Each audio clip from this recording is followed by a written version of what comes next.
Fala pessoal, e o Botafogo que fechou aí com 2 jogadores, tá certo?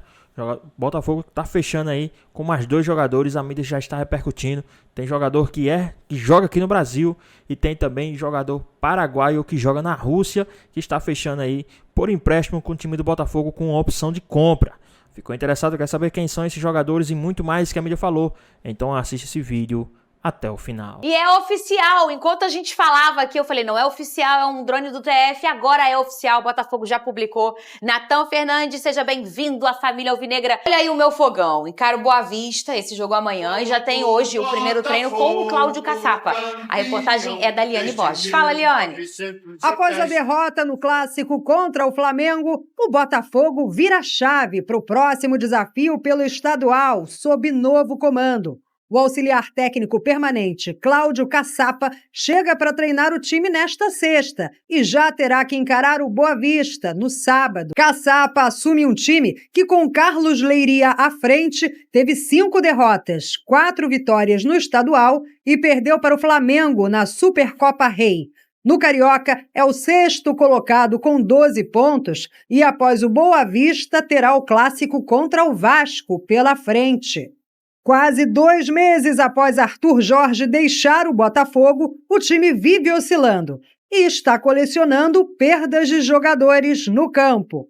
Agora precisa ligar o sinal de alerta para conseguir a vaga para a semifinal e ir em busca do primeiro título no ano com a Recopa. O meu amigo Clóvis Monteiro falou que o povo lá da churrascaria Majórica do Flamengo tá assistindo a gente. Fizeram um vídeo de eu guardando a etiqueta da minha blusa. Fala pra ele pagar um churrasco. Depois aí, dessa propaganda a gente vai almoçar lá hoje. Né? Hoje tem Leva lá, a equipe do SBT Esportivo. Tá liberado, né? Ô, DJ Careca, você quer ir, DJ Careca? Fala na caixa aí alguém. Exatamente. Manda liberar pra equipe inteira. Vamos a gente aí comer todo mundo, a equipe não é nossa equipe não é tão grande, Não né, é, do esporte. Mas a fome da rapaziada é grande. E a gente fala alto, né? No restaurante, a gente fala. Ô, Lucas Pedrosa, o Caçapa aí de volta. A gente falou até pouco, né, essa semana sobre isso. Que é, pra mim, um grande acerto do Botafogo. Não porque... É difícil a gente ver trocar interino, né? O Botafogo tá inaugurando uma modalidade inédita. Trocar interino. Trocar interino. Eu nunca vi. Para de rir, Venê. Para de rir. É porque a temporada só começa em abril. Para de rir, Venê. Eu já falei, o John Texton é ritmo, é carnaval, só depois do carnaval. E nem eu em época de escola. Entendeu? Depois do carnaval eu estudo. Não, aí quando você vê, já tá em recuperação. Tinha um monte de amiguinho que eu falava, o pai do fulano ia depois. Meu pai, não, eu tô pagando mensalidade. Você não é todo mundo. Você vai agora. Você não é todo mundo. John Texton não pode. Mas avisa que o brasileiro começa em março. Ô, Lucas Pedrosa, mas eu achei interessante a longo prazo essa questão do Caçapa, né? Porque ele vem pra ficar mesmo na comissão. E isso é muito interessante. É uma decisão paliativa, mas que dá uma segurança a longo prazo justamente porque você vai ter um cara que vai estar ali no dia a dia, que vai ter conhecimento de grupo, que vai ter conhecimento do ambiente também, que é muito importante. Então, mesmo que o Botafogo, por exemplo, contrate um novo técnico daqui a um mês, o que eu já acho um absurdo de estar sem técnico nesse momento, o Botafogo está sendo prejudicado como foi prejudicado na Supercopa do Brasil. O Botafogo vai jogar uma competição internacional sem técnico novamente. Por mais que isso seja muito ruim, quando o novo técnico chegar, você vai ter um interino que vai conseguir passar todas as informações decentemente para esse interino, que é o Cláudio Caçapa. Então essa integração, essa interatividade que eles vão ter é muito importante para que o novo técnico não chegue no escuro, não chegue no vazio. O Caçapa vai ser importante justamente para isso e para ele também conseguir fazer esse time jogar um pouco mais, porque o time do Botafogo tá longe de ser ruim. É um bom time, e eu falei aqui, fez uma partida honesta contra o Flamengo no último clássico. O que precisa? Alguns reforços ainda, principalmente para compor banco de reservas e um técnico que consiga implantar um DNA, um estilo de jogo nessa equipe alvinegra. Mas o Caçapa, ele chega num cenário totalmente diferente do que ele chegou naquele outro momento. Porque naquele momento ele chegou, o time estava pronto. Era o trabalho do Luiz Castro, era só ele manter o que estava dando certo. Agora, ele não, ele vai ter que estudar muito a equipe dele, o que ele tem nas mãos, porque hoje não tem nada pronto. Completamente diferente com o time que ele completamente diferente, a começar pelo elenco, né? Passou por uma reformulação absurda e também dentro de campo. Não tem nada pronto, assim, nada pronto. Você não vê um trabalho bem feito que é só lhe dar uma continuidade. Muito pelo contrário. Eu acho que o Caçapa ele vai ter um grande desafio, porque muita gente está sentando na ideia, não, quando o Caçapa veio deu tudo certo. Deu tudo certo porque ele tinha um trabalho pronto, facilitou a vida dele. Agora, totalmente diferente. Ele vai ter que impor o estilo dele de trabalho, ele vai ter que melhorar muita coisa. Porque não dá pra gente achar que, beleza, quando chegar um novo treinador tudo vai mudar. Não é assim, o Botafogo passou por uma reformulação no elenco muito grande e nada, a gente não tem nenhuma garantia que vai dar certo como deu na temporada passada. Ô Lucas Pedrosa, segundo o canal do TF, o Thiago Franklin, o Botafogo fechou a contratação do Nathan Fernandes, que era do Grêmio. Inclusive, o próprio Thiago falou que ele já inscreveu, o Botafogo já inscreveu junto à Conmebol para disputa da Recopa agora, que é já agora no final desse mês de fevereiro. Fala um pouco sobre esse jogador, ainda não é oficial, tá, gente? É uma informação do drone do TF. Ô, Pedrosa, fala um pouco desse jogador, Nathan Fernandes do Grêmio. Muito bom jogador, agudo. O torcedor do Botafogo vai até lembrar um pouquinho do Luiz Henrique, porque ele tem passada larga, porque ele é um jogador que tem esse drible também, justamente nessa passada larga, o que não configura que ele seja lento. Ele é rápido, mas ele tem esse drible mais plástico. É um cara que parte pra cima, bate bem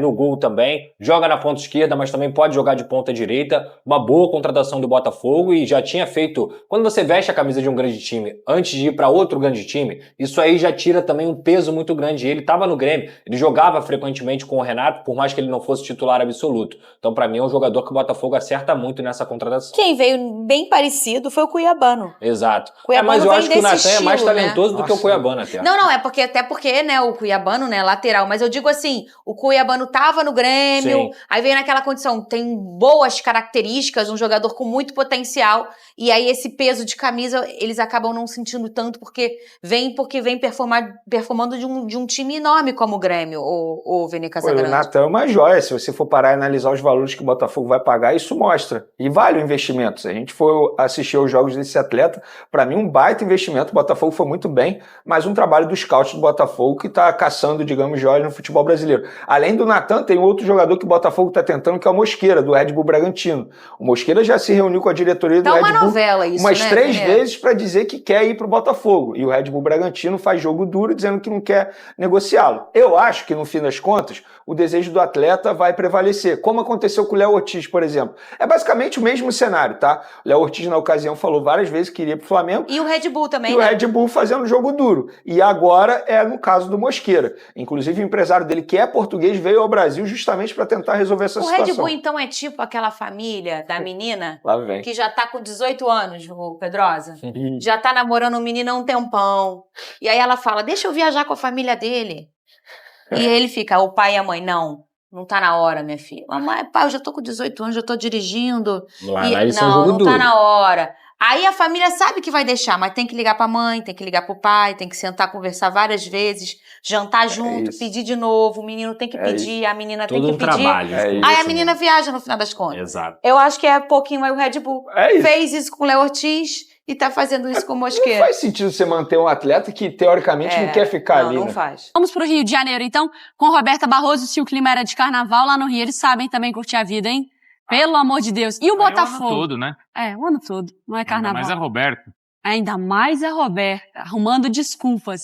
Beta, traga boas notícias junto com o carnaval pro Botafogo. Tudo bem, Bruno, Mário? Beijo pra vocês, pra todo mundo ligado aqui com a gente. Bom, o que eu posso trazer é que faltam ainda 2 rodadas pro fim do Campeonato Carioca pro Botafogo tentar entrar no G4 da competição. O time está em 6º lugar, com 12 pontos. Amanhã encara o Boa Vista e a última rodada será o clássico contra o Vasco. Só que entre essas 2 partidas tem a Recopa, quinta-feira, contra o Racing na Argentina.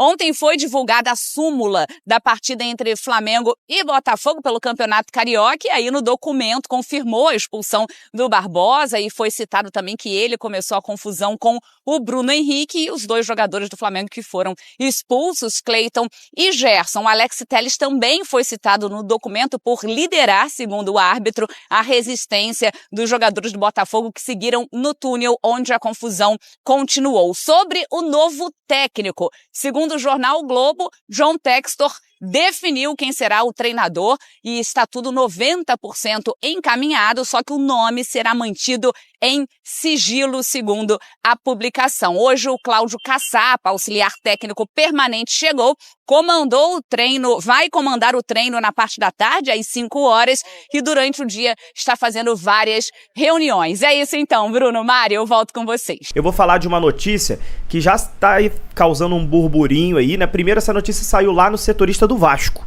né? E aí eu fui confirmar a informação e realmente é verdade. O Botafogo está negociando a contratação do atacante Jesus Medina, paraguaio de 27 anos. Aí você vai perguntar assim, Medeiros, quem é Jesus Medina? Nunca ouvi falar, né? Traz pra gente alguns detalhes aí. Vamos lá, pois bem, o Medina, ele é paraguaio, já teve aí presença na seleção paraguaia principal, era da seleção paraguaia sub-20, é um jogador que realmente teve um certo destaque no Libertad, né? Só que depois ele foi para a MLS. E na MLS ele jogou no New York City, da MLS por alguns anos. Inclusive teve uma temporada que o New York foi campeão e o Jesus Medina foi um dos destaques da temporada, né? Com isso, ele foi vendido, saiu da MLS para o CSKA, né, Moscou. O CSKA pegou ele ficou livre no mercado, não renovou com o New York e foi para o CSKA Moscou. Depois do CSKA, ele ficou 1 ano no CSKA e o Spartak Moscou, rival do CSKA, comprou ele por 6 milhões de euros, tá? Foi a quantia que o Spartak Moscou pagou nele. No Spartak Moscou, ele começou até bem, tá? Começou até bem, só que ultimamente ele não vem sendo titular no Spartak Moscou. Jogou aí, vem entrando no segundo tempo, né? Vem ficando alguns jogos na reserva. E aí o Botafogo identificou o Jesus Medina, foi bem avaliado pelo scout do Botafogo, e o Botafogo tá tentando pegar o jogador por empréstimo, tá? Aí você vai perguntar assim, Medeiros, não tô entendendo, o que o Botafogo quer nessa negociação? Lembra que eu trouxe a informação para vocês aqui, que o Botafogo estava avaliando a possibilidade de trazer o atacante Bitelo no meio do ano. Vocês vão lembrar, quem acompanha o canal do Medeiros aqui vai lembrar. Trazer o Bitelo no meio do ano. E aí o Botafogo, como vai trazer o Bitelo no meio do ano, o Botafogo traria para agora, nessa primeira janela, um outro jogador com menor investimento. Um jogador sem ter que gastar aí grana, né? Pra quando chegar no meio do ano, o Botafogo efetivamente gastar aí a grana no Bitelo. E esse jogador, né, o Medina, viria por empréstimo, com opção de compra e tudo mais, e o Botafogo não teria que pagar aí pelo empréstimo do atleta. Então, as informações acabam se cruzando, né? Vamos ver, na imprensa paraguaia já estão dando a negociação como avançada, né?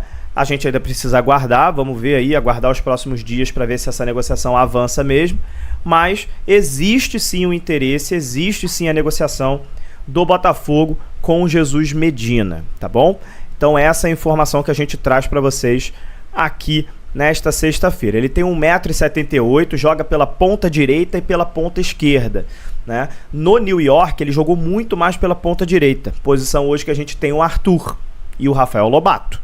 Então seria um jogador já para dar uma preenchida ali no elenco, né? Já que o Rafael Lobato é um jogador muito jovem, então já ficaria, por exemplo, na ponta direita ali, o Jesus Medina junto com o Arthur, né? Disputando a posição, pelo menos para esse primeiro semestre. Porém, o Jesus Medina, no Spartak Moscou, além da ponta direita, jogou também vários jogos na ponta esquerda, onde o Botafogo hoje tem o Matheus Martins e acabou de contratar o Nathan Fernandes, do Grêmio, certo? Então o Botafogo já vai meio que preenchendo um pouco ali essa posição. Vai ter a janela de junho também do Super Mundial, depois tem a janela de julho que vai até setembro, que é a segunda janela, que é a janela onde acaba aí a temporada europeia. Enfim, vamos ver o que o Botafogo vai arrumar até o final de fevereiro. Final de fevereiro agora que acaba a primeira janela de transferências aqui do futebol brasileiro. Passando aqui a tabela de classificação, a gente terminou o programa sem ter visto a súmula do clássico entre Flamengo e Botafogo, que deu toda aquela confusão do Alexander Barbosa com o Gerson, Bruno Henrique. E aí na parte da tarde, a FERJ divulgou a súmula desse jogo, a gente tem aqui para vocês para mostrar. E realmente foram apenas, entre aspas, 3 expulsões. Gerson e Cleiton pelo lado do Flamengo e o Alexander Barbosa pelo lado do Botafogo. A justificativa da arbitragem foi que o Gerson foi expulso por trocar empurrões persistentemente, de maneira provocativa com o Barbosa e assim incitando e inflamando ainda mais a confusão generalizada. Eu discordo completamente dessa justificativa do ato. Para mim, o Gerson não poderia ter sido expulso. Afinal de contas, ele foi ali para tentar separar. Se ele inflamou separando, mas e os outros? Enfim, Cleiton. Expulsou o Cleiton por desferir um soco no rosto do Barbosa. Ok, eu acho que isso aí também deixou muito claro. E o Barbosa foi expulso por iniciar a confusão generalizada, peitando e praticando atos provocativos contra o Bruno Henrique e logo em seguida trocando empurrões de forma assintosa contra o Gerson. Mas será que ele não viu a tentativa de soco do Barbosa no Bruno Henrique? Eu também não entendi Teve um isso, soco vazado ali. O soco não entrou aqui. Não, é por isso que eu tô perguntando, será que ele não viu? Ele prestou tanta atenção no empurra-empurra do Gerson e ele, mas não prestou atenção, não viu a tentativa de agressão do Barbosa. E é interessante a gente também citar mais uma vez aqui para os caras que não querem entender, a reação do Cleiton, sendo errada ou certa, foi uma reação a uma ação tida pelo Barbosa, que quem tentou agredir primeiro foi o Barbosa. Quem desferiu o soco primeiro foi o Barbosa. E o Cleiton reagiu. Se está certo ou errado, isso é outro problema. Isso aí. Mas a confusão se iniciou pelo Barbosa e não está escrito na súmula. Para você não, diz que o Barbosa começa a confusão, mas fala sobre empurrões e não sobre o soco vazado. Mas ele fala que o Barbosa que inicia peitada, a confusão. Ombrada, atos provocativos. Mas assim, e outra coisa, eu vi lá na nossa publicação, lá no Instagram também, @donosdabola_rj, vai lá dar uma moral pra gente, que a gente tá crescendo cada vez mais nas nossas redes sociais também. A galera falando, pô, vocês são malucos, como é que não agrediu? Só deixar claro aqui, eu falei que eu não considero agressão o fato do Barbosa peitar o Gerson. Isso pra mim acontece, isso faz parte do jogo. E aí depois, a tentativa de agressão, que aí já entra numa outra esfera. Eu acho que a peitada, ela faz parte, até porque isso acontece em todo jogo. E aí se o árbitro, se outros forem atrás desse aí, não vai ter jogo. Porque se tiver empurra, vai sair expulsando todo mundo? Aí vai ter 20 minutos de jogo, confusão, não tem mais jogo. Aí fica difícil. Até porque a gente peca muito aqui, e aí eu me coloco também, quando eu jogava, a gente excede um pouco, né? A gente é pouco educado com relação às regras do jogo e às regras do fair play, com relação a tentar levar vantagem em tudo, com relação a tentar se impor fisicamente quando é maior. Eu falo isso também me colocando, porque já falei isso ontem e vou repetir. Eu já fui valentão como o Barbosa, não cheguei às vias de fato como aconteceu no jogo, a tentativa de vias de fato como aconteceu no jogo de quarta-feira, mas já fui valentão e sei como é que isso funciona e a arbitragem tem que coibir, mas tendo a inteligência de não atrapalhar o jogo. Ali, pelo menos, o jogo tinha acabado. Porque se não tivesse acabado, o jogo seria totalmente desconfigurado para uma coisa que a gente quer ver, para um jogo legal entre duas equipes. Pô, esses dois times estão entre os 3 últimos campeões da Libertadores, os campeões do Brasil e da América. Enfim, acabou muito feio porque a gente quer mostrar para o mundo do que a gente pode fazer como futebol. E aí, Thiagão, assim, é claro que é uma situação delicada, né? É muito feio briga dentro do campo entre jogadores que deveriam dar o exemplo. Claro. Mas tu tá de acordo com essa súmula? Você acrescentaria alguma coisa? Cara, assim, eu acho que a gente até já falou sobre isso nos outros programas, mas eu acho também que a entrada do De La Cruz no Matheus Martins, ela é muito acima do ponto. Não ter um VAR chamado. Ele não ter sido chamado, o VAR naquele lance, não ter tido o cartão. Pra mim era vermelho direto. Vermelho direto. É uma cotovelada solta no rosto, assim, muito acima da proporção. Eu acho que faltava isso ali. Agora, depois que vai pro túnel, e aí vira uma coisa quase que generalizada. É difícil a gente afirmar quem mais poderia ser expulso. Mas acho que ficou até barato. Acho que, devido às proporções, acho que a peitada tudo bem, dependendo do limite ali. Mas, devido às proporções, tínhamos que ter mais cartões vermelhos. Principalmente esse aí. Bom, e pros Kikos? Eu também não entendi, porque o delegado da partida, ele cita que o Alex Telles era um dos que estava mais exacerbado, assim, mais alterado. E ele não ganhou nenhum cartão. Ele também estava trocando empurrão com o Gerson. E aí, professor? Não tem o cartão para ele? Ali vale para uma, não vale para o outro? Então, eu achei que o ato, eu até pensei que, como a gente estava acompanhando com a Gabi e com o Igor Dorelê, os dois estavam lá no Maracanã, era por volta de 1 hora eles falaram, cara, a gente ainda não tem certeza de quem foi expulso, quantos foram expulsos. Eu achei que o árbitro fosse olhar nas imagens. Pra aí ele poder embasar a decisão dele. Mas será que pode fazer isso? É uma pergunta. É uma boa pergunta. Eu acho que pode. Porque eu já vi caso de... eu já vi o VAR analisar... de tirar coisa, tirar cartão por conta de análise de imagem pós-jogo. Mas... É verdade. Alguns jogadores até recebem punições por lances pós-jogo. E pros quicos de plantão, como chamamos agora aqui os Enzos, mudou, tá? São quicos. O lance do De La Cruz é tão agressivo quanto o do Cleiton. Perfeito. É a mesma coisa, é agressão. Os dois são agressão. Só que um foi durante o jogo e outro foi após o jogo. E é tão agressivo quanto a tentativa de agressão do próprio Alexander Barbosa.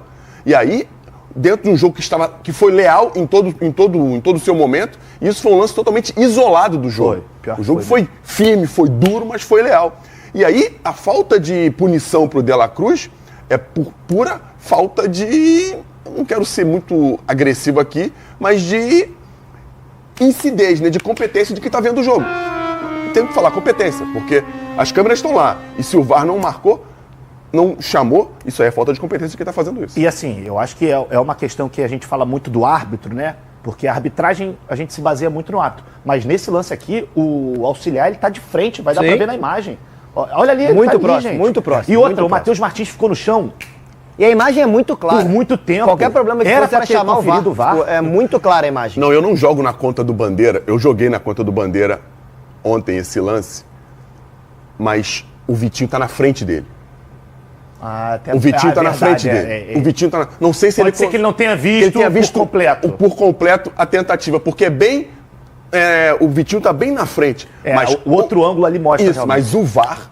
Não, o VAR... Não dá. Não é interpretativo. Não é interpretativo. Não dá. E aí, isso, eu acho que é uma situação que ela piora ainda mais o que envolveu o clássico. Porque foi o que você falou, Nandão. Dentro do campo, por mais que não tenha sido um jogo brilhante, foi um jogo disputado. Foi um jogo que os dois times estavam querendo, disputa de bola dividida, os dois iam, mas sem nenhum tipo de agressão ao outro atleta.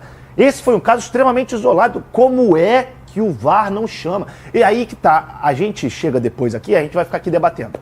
O jogo foi quarta-feira, hoje é sexta. A gente tá falando até hoje sobre isso. E a gente não tem uma palavra da arbitragem. Por que o responsável pelo VAR não pode se pronunciar? Até mesmo pra gente poder saber o que dizer aqui, pra gente não ficar supondo as coisas, acho.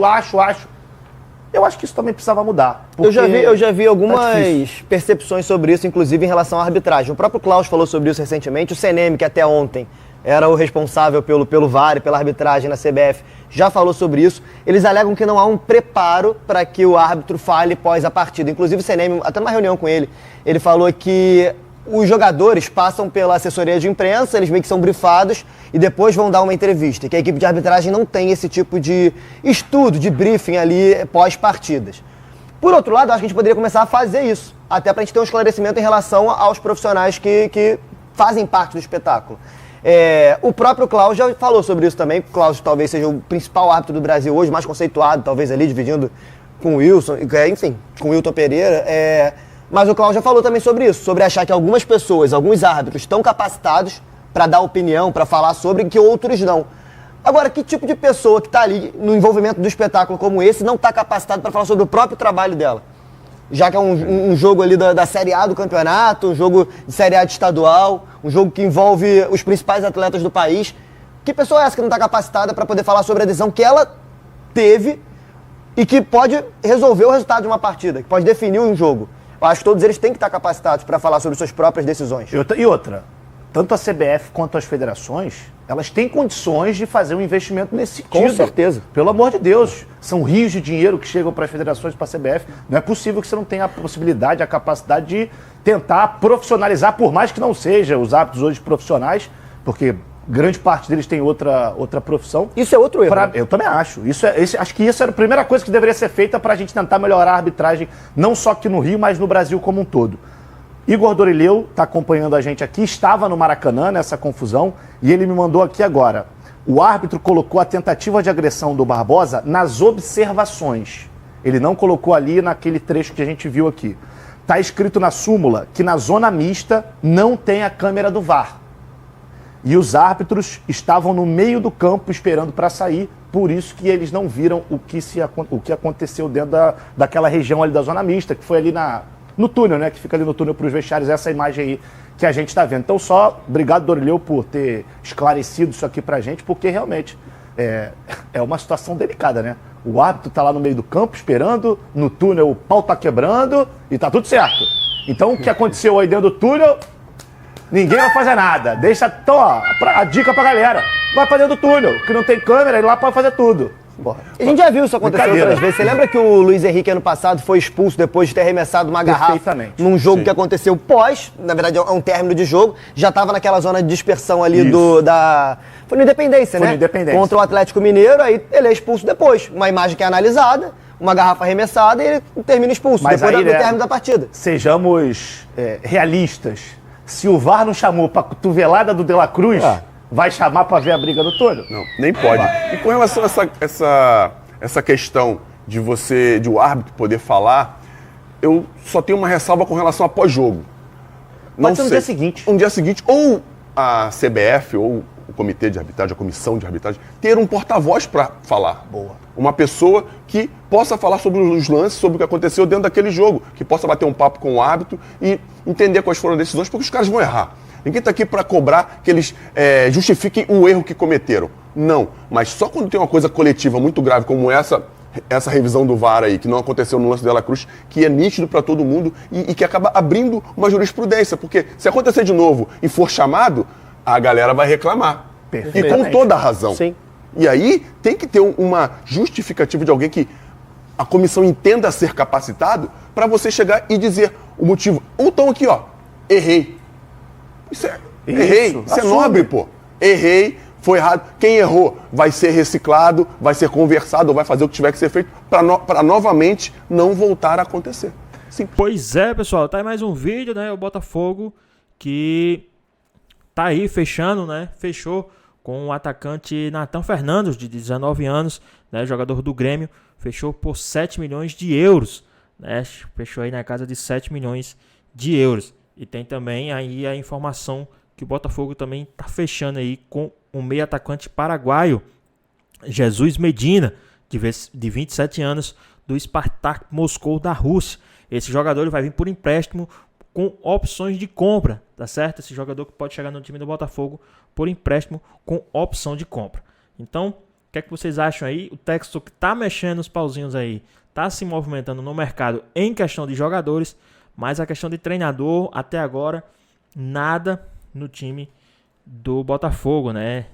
Para o Textor até aparenta que treinador não importa para o time, né? Fica com essa conversinha aí que tem que ser um treinador, que tenha confiança e tal. Só que, pelo que a gente vê aí, parece que não está muito interessado não, né? Em trazer um treinador. Botafogo aí precisando de treinador, precisando sim de um líder, né? Para comandar o time e até agora nada. Mas tá chegando aí esses jogadores. O que vocês acham? Qual a sua opinião a respeito sobre isso? Né? Deixa aqui nos comentários. Espero que vocês tenham gostado do vídeo. Deixe seu like, comenta aqui embaixo, ative o sininho de notificações. Se for novo aqui no canal, já se inscreva para não perder os próximos vídeos. Tamo junto, é nóis e até a próxima.